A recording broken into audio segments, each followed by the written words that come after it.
Assalamualaikum warahmatullahi wabarakatuh. Welcome to my short review of the film Too Big to Fail. In September 2008, the global financial system stood on the brink of total collapse. The film, Too Big to Fail, chronicles these critical weeks, focusing on Treasury Secretary Henry Paulson, Fed Chairman Ben Bernanke, and New York Fed President Tim Geithner. Their mission? Prevent a second Great Depression. But this wasn't just a story about bad loans or greedy bankers.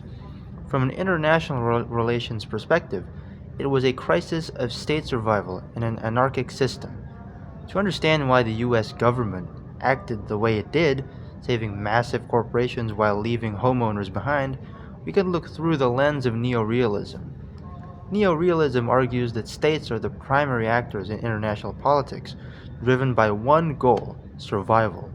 Because there is no world police to enforce rules, states operate in a self-help system where they must prioritize their own relative power and security above all else.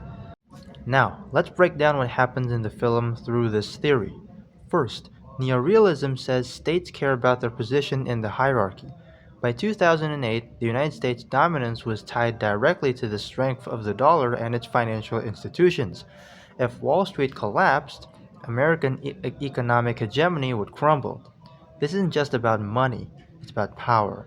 A weak economy means a weak military, less diplomatic influence, and vulnerability to rivals like Russia or China. In the film, we see Paulson initially refuse to save Fannie Mae and Freddie Mac, sticking to his free market principles. But when the crisis hits Bear Stearns, he realizes the threat is existential.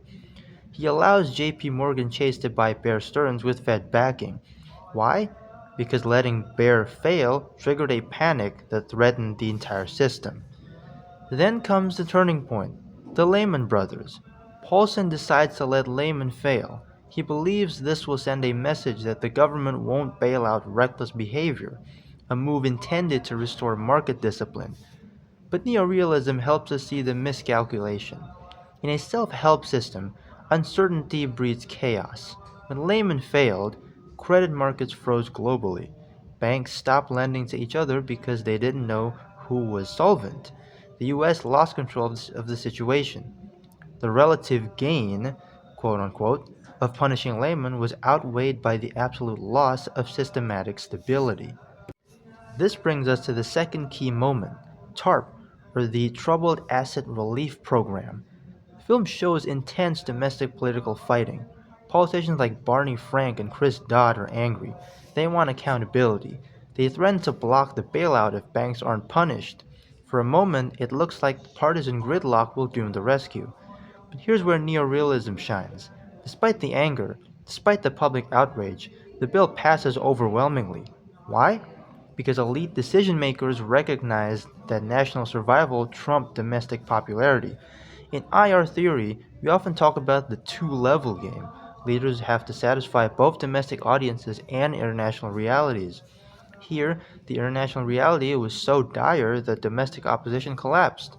No politician wanted to be blamed for ending American superpower status. The government chose to socialize the losses. Taxpayers bore the cost. But the state preserved the institutions that underpin its global power. This is classic realist logic. Protect the core structures of state power, even if it means compromising ideological purity or fairness. Finally, consider the international dimension. The crisis didn't stop at US borders. European banks were heavily exposed to toxic American assets. If the US fell, Europe followed, and the global order fractured.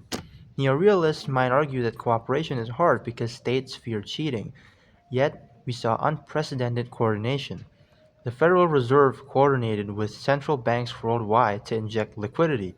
The G20 replaced the G7, signaling a shift in power dynamics, but also a recognition that collective action was necessary for a mutual survival.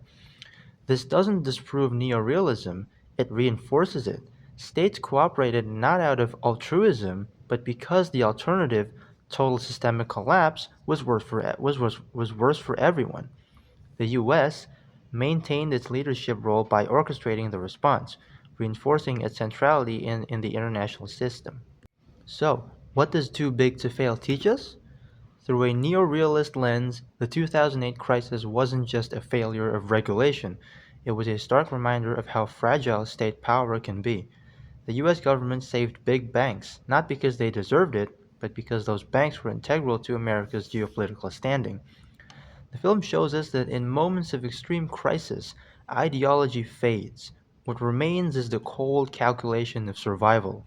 The state acts to preserve its power, its economy, and its place in the world hierarchy, even if it means breaking every rule it ever wrote. And that, ultimately, is the lesson of Too Big to Fail. In an anarchic world, power protects itself.